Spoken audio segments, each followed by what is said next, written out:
This will help in generating employment also. Promoting investments. The FDI inflow during 2014 to 23 was $596 billion, marking a golden era. That is twice the inflow during 2005 to 14.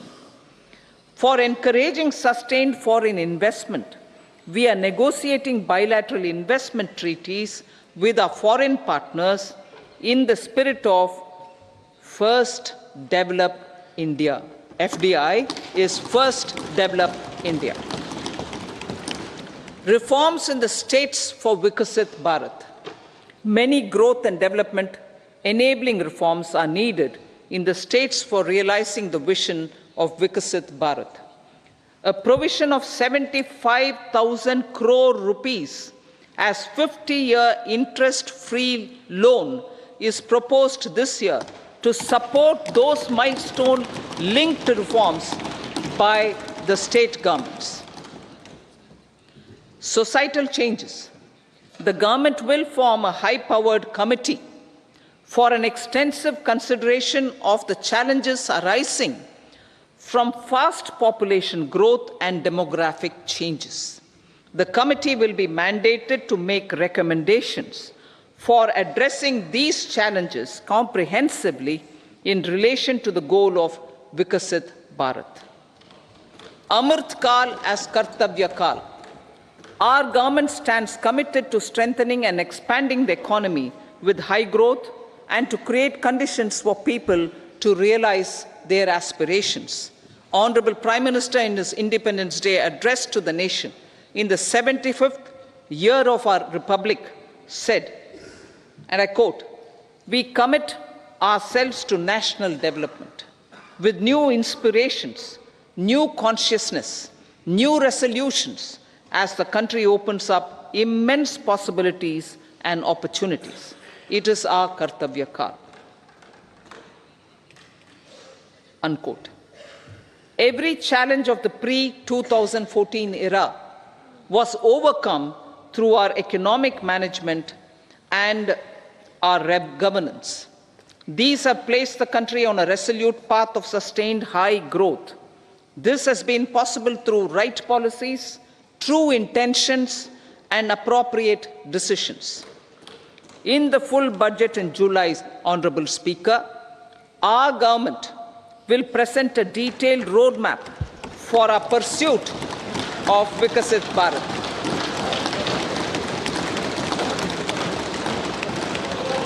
Revised estimates.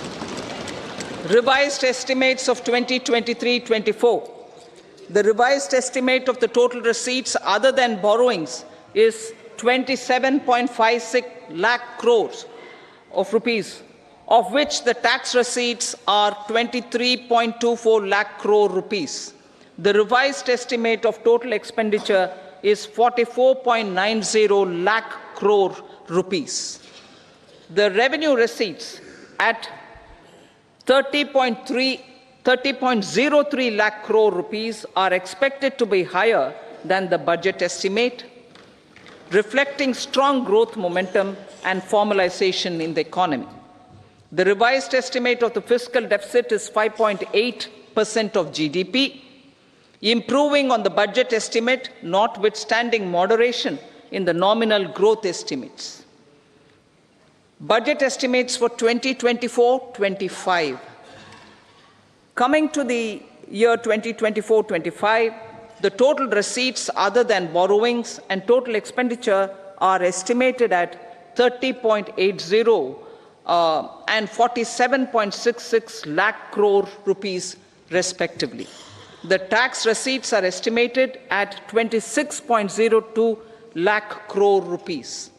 The scheme of 50-year interest-free loan for capital expenditure to states will be continued this year with an outlay of 1.3 lakh crore rupees.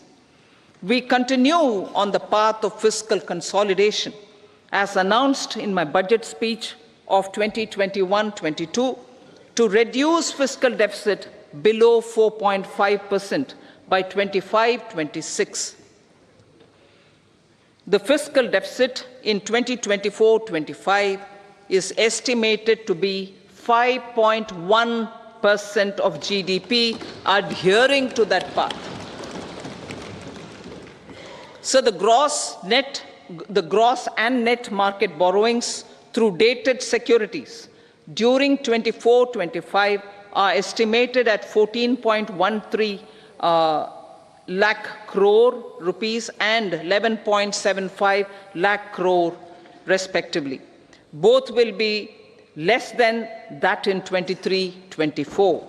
Now that the private investments are happening at scale, the lower borrowings by the central government will facilitate larger availability of credit for the private sector. Vote on account. I'll be seeking vote on account approval of the Parliament through the appropriation bill for a part of the financial year 2024-25. I will now move to Part B.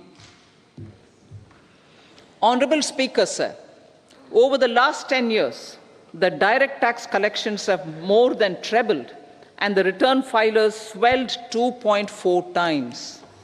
I would like to assure the taxpayers that their contributions have been used wisely for the development of the country and welfare of its people. I appreciate the taxpayers for their continued support. The government has reduced and rationalized tax rates. Under the new tax scheme, there is now no tax liability for taxpayers with income up to 7 lakh rupees, up from 2.2 lakh rupees in the financial year 2013-14. The threshold for presumptive taxation for retail businesses was increased from 2 crores to 3 crores. Similarly, the threshold for professionals eligible for presumptive taxation was increased from 50 lakh rupees to 75 lakh rupees. Also, corporate tax rate was decreased from 30% to 22% for existing domestic companies and to 15% for certain new manufacturing companies. Honourable Speaker, sir, in the last 5 years, our focus has been to improve taxpayer services. The age-old jurisdiction-based assessment system was transformed with the introduction of faceless assessment and appeal, thereby imparting greater efficiency, transparency, and accountability. Introduction of updated income tax returns, a new Form 26AS, and pre-filling of tax returns have made filing of tax returns simpler and easier. Average processing time of returns has been reduced from 93 days in the year 2013-14 to a mere 10 days this year, thereby making refunds faster. Indirect taxation. By unifying the highly fragmented indirect tax regime in India, the GST has reduced the compliance burden on trade and industry. The industry has acknowledged the benefits of GST. According to a recent survey conducted by a leading consulting firm, 94% of industry leaders view the transition to GST as largely positive. According to 80% of the respondents, it has led to supply chain optimization, as elimination of tax arbitrage and octroi has resulted in disbanding of checkposts at the state and city boundaries. At the same time, tax base of GST more than doubled, and the average monthly gross GST collection has almost doubled to 1.66 lakh crores this year. States too have benefited. States' SGST revenue, including compensation released to states in the post-GST period of 2017-18 to 2022-23, has achieved a buoyancy of 1.22. In contrast, the tax buoyancy of state revenues from subsumed taxes in the pre-GST 4-year period of 2012-13 to 2015-16 was a mere 0.72. The biggest beneficiaries are consumers, as reduction in logistic cost and taxes have brought down prices of most goods and services. We have taken a number of steps in customs to facilitate international trade. As a result, the import release time declined by 47% to 71 hours at inland container depots, by 28% to 44 hours at air cargo complexes, and by 27% to 85 hours at seaports over the last 4 years since 2019, when the national time release studies were first started. Tax proposals. As for tax proposals, in keeping with the convention, I do not propose to make any changes relating to taxation and propose to retain the same tax rates for direct and indirect taxes, including import duties. However, certain tax benefits to startups and investments made by sovereign wealth or pension funds, as also tax exemption on certain income of some IFSC units, are expiring on 31/3/2024. To provide continuity in taxation, I propose to extend the date to 31/3/2025. Moreover, in line with our government's vision to improve ease of living and ease of doing business, I wish to make an announcement to improve taxpayers' services. There are a large number of petty, non-verified, non-reconciled, or disputed direct tax demands, many of them dating as far back as 1962, which continue to remain on the books, causing anxiety to honest taxpayers and hindering refunds of subsequent years. Honorable Speaker, sir, I propose to withdraw such outstanding direct tax demands up to 25,000 rupees pertaining to the period up to financial year 2009-10 and up to 10,000 rupees for financial years 2010-11 to 2014-15. This is expected to benefit about 1 crore taxpayers. 1 crore taxpayers would benefit out of this. Economy then and now. In 2014, when our government assumed the reins, the responsibility to mend the economy step by step and to put the governance systems in order was enormous. The need of the hour was to give hope to the people, to attract investments, and to build support for the much-needed reforms. The government did that successfully, following a strong belief of nation first. The crisis of those years has been overcome, and the economy has been put firmly on a high, sustainable growth path with all-round development.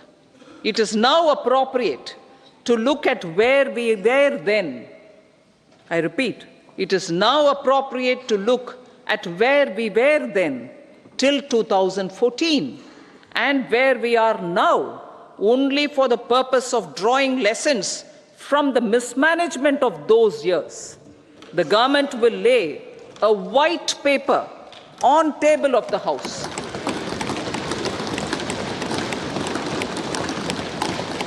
The exemplary track record of governance, development and performance, effective delivery and Jan Kalyan has given the government trust, confidence and blessings of the people to realize whatever it takes, the goal of Vikasit Bharat, with good intentions, true dedication and hard work in the coming years and decades. With this, Honorable Speaker, I commend the interim budget to this August House. Jai Hind.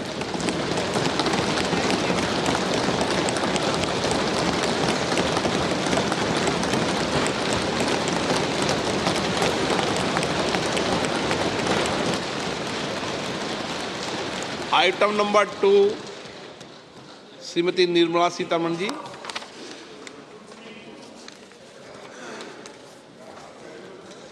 So, with your permission, I rise to lay on the table the following statements under Section 3(1) of the Fiscal Responsibility and Budget Management Act 2003, Medium-Term Fiscal Policy cum Fiscal Policy Strategy Statement and Macroeconomic Framework Statement.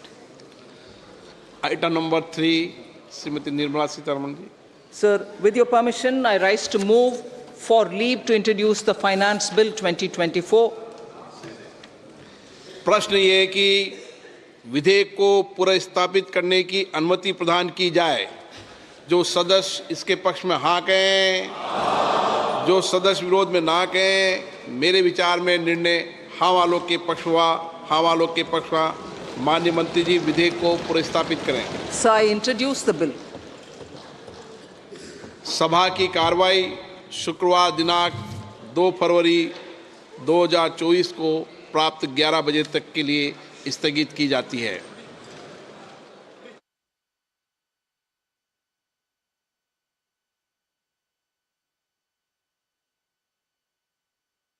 वो क्या रहेंगी इस पर नजर डालेंगे, लेकिन उससे पहले रुक रहे छोटे से ब्रेक के लिए। 8.35% ब्याज दर, न कोई प्रोसेसिंग चार्ज, न कोई पूर्व भुगतान। लोन का टेक ओवर शून्य लागत पर। गृह लक्ष्मी को मिला अवसर, उनका होगा अपना घर। मुथूट फाइनेंस, भारत का नंबर 1 सबसे